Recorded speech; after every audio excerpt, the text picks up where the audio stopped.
La logique du marché ne s'est imposée, progressivement, qu'à partir de la fin du Moyen-Âge, lorsque le commerce à longue distance et le commerce local commencent à être unifiés au sein de marchés nationaux sous l'impulsion d'États-nations en formation, désireux de monétariser à des fins de prélèvement fiscal des échanges intracommunautaires non marchands, auparavant insaisissables.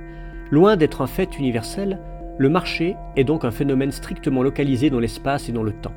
Et ce phénomène, loin d'être spontané, est au contraire institué. Auparavant, le marché était d'autant moins autorégulé qu'il était encastré dans le social et encadré par le politique, voire le religieux. Tout particulièrement en France, mais aussi en Espagne et dans plusieurs autres pays, le marché ne se construit nullement contre l'État-nation, mais bel et bien grâce à lui. L'État a créé le marché, tout comme il a créé l'argent et l'espace économique permettant les transactions marchandes. L'État-nation et le marché naissent ensemble et progressent de concert. Le premier constituant le second en même temps qu'il s'institue lui-même.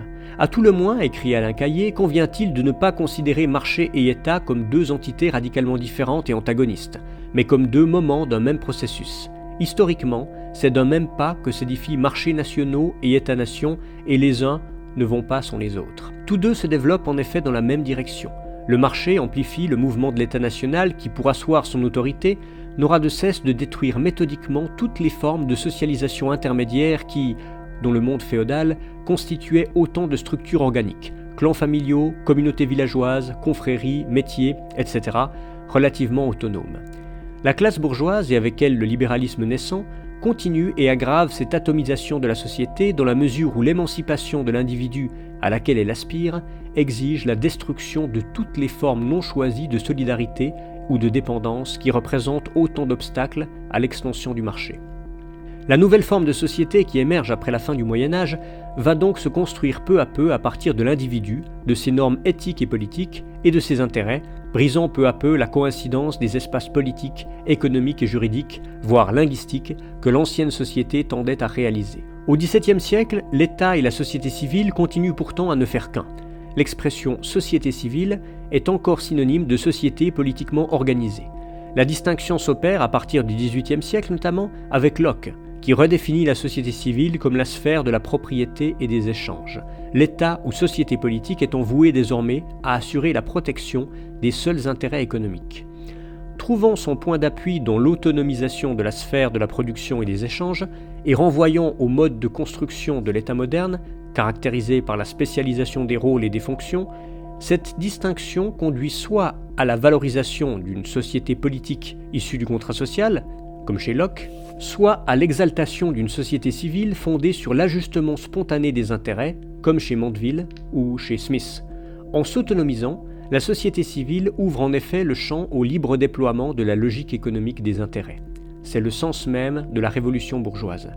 La société prend du même coup la forme d'un ordre objectif, distinct de l'ordre naturel ou cosmique, qui coïncide avec la raison universelle à laquelle l'individu est censé avoir immédiatement accès. Son objectivation historique se cristallisera d'abord dans la doctrine politique du droit, dont on peut suivre le développement depuis Jean Bodin jusqu'aux Lumières. Parallèlement, l'économie politique va s'imposer comme une nouvelle science générale de la société, celle-ci étant conçue comme un processus de développement dynamique allant dans le sens du progrès. La société doit désormais faire l'objet d'une connaissance scientifique spécifique. Dans la mesure même où il accède à un mode d'existence supposé rationnel, où toutes les pratiques se soumettent d'elles-mêmes à la rationalité instrumentale comme principe ultime de régulation, le monde social doit nécessairement relever d'un certain nombre de lois. Mais du fait même de cette objectivation, l'unité de la société, tout comme son intégration dans une dimension symbolique, deviennent éminemment problématiques, d'autant que la privatisation des appartenances et des attaches ne va pas tarder à se traduire par la fragmentation du corps social. La multiplication conflictuelle des intérêts particuliers, d'autant que la privatisation des appartenances et des attaches ne va pas tarder à se traduire par la fragmentation du corps social, la multiplication conflictuelle des intérêts particuliers et par un début de désinstitutionnalisation. De nouvelles contradictions vont bientôt apparaître, non plus entre la société instaurée par la classe bourgeoise et des survivances de l'Ancien Régime, mais à l'intérieur même de la société, avec par exemple la lutte des classes.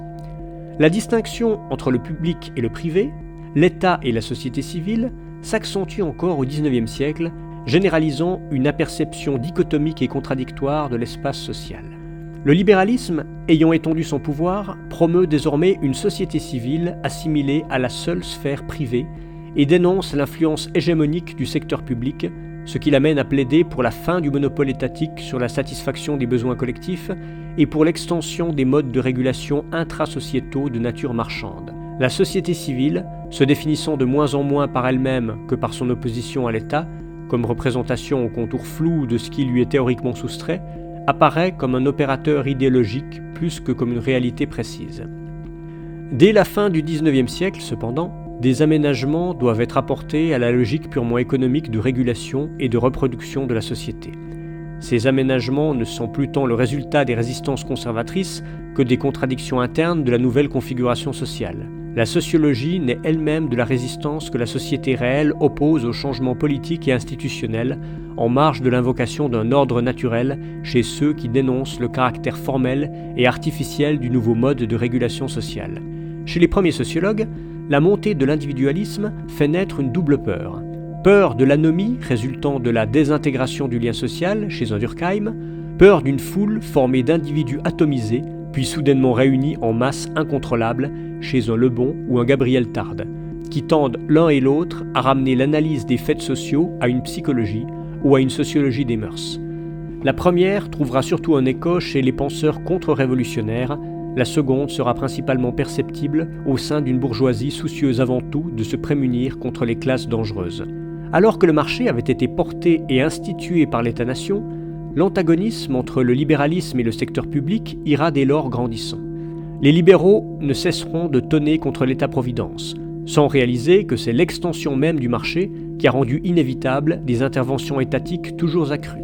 L'homme dont la force de travail est abandonnée au seul jeu du marché est en effet vulnérable, car il peut arriver que, sur le marché, sa force de travail ne trouve pas preneur, ou même qu'elle ne vaille rien.